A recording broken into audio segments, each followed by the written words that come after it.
Okay, so a very helpful exercise that you can do to help improve your sculpting is just to take a sketch, and preferably one from one of our great masters. This is one of Da Vinci's drawings.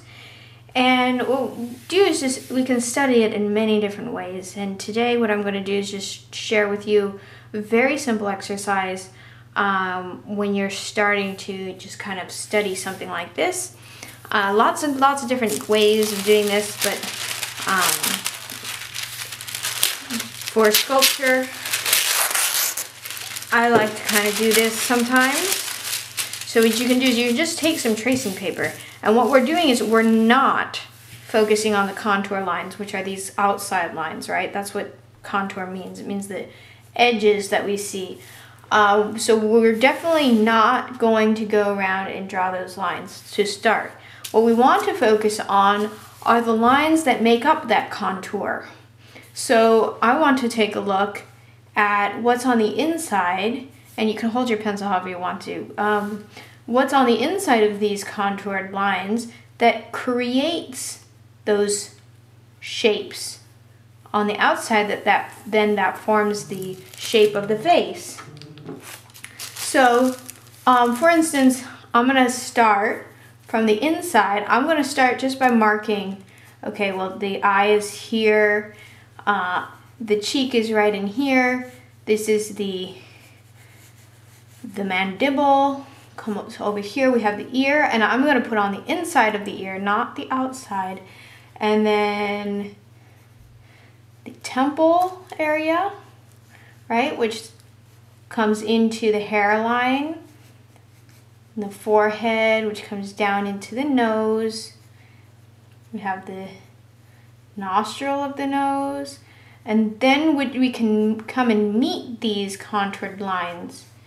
And so what we want to do is we take the focus off of drawing hard lines, you know, because the tendency is just to see the outside, right? These outside lines, and then to kind of really focus and draw really hard lines around what we're looking at, which then really makes a big issue for us because we get really tight by doing that. So what we want to do is look at the shapes that make up those outer lines, right? So this chin is kind of curved, has this curved line. Now we're not going for any kind of mastery here. What I want you to do is just pull your attention away from the outside hard edges and kind of, you know,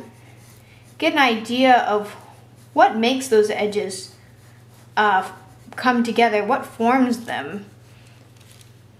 So then you can do this over and over again, you know, with different drawings. And then once you've done this, then I would step away from the tracing paper and then do the same thing, but only looking at the drawing. So, but this is one great step for, you know, just kind of getting a feel for the lines and the techniques and the direction of those lines, and how all these shapes come together to form the beautiful contour that we see in this drawing. By doing this, stepping away from your sculpture and studying the two-dimensional form, you're really going to be able to form these ideas stronger in your mind and through your hand, because just by using the pencil and having to think, okay, well, how do I shape and form that on the paper, you're going to be able to transfer that and to the clay, and what it does is it really prepares your mind for sculpting. So I like to start with some kind of drawing exercise, very simple, you know, just a few minutes before jumping right into the clay. So I hope that is helpful to you, and I hope that you will enjoy sketching some of the masters. You know, just print out what you might have, what you might find online, just trace it, get a book, a reference book, or what have you, but I encourage you to, you know, have fun with drawing.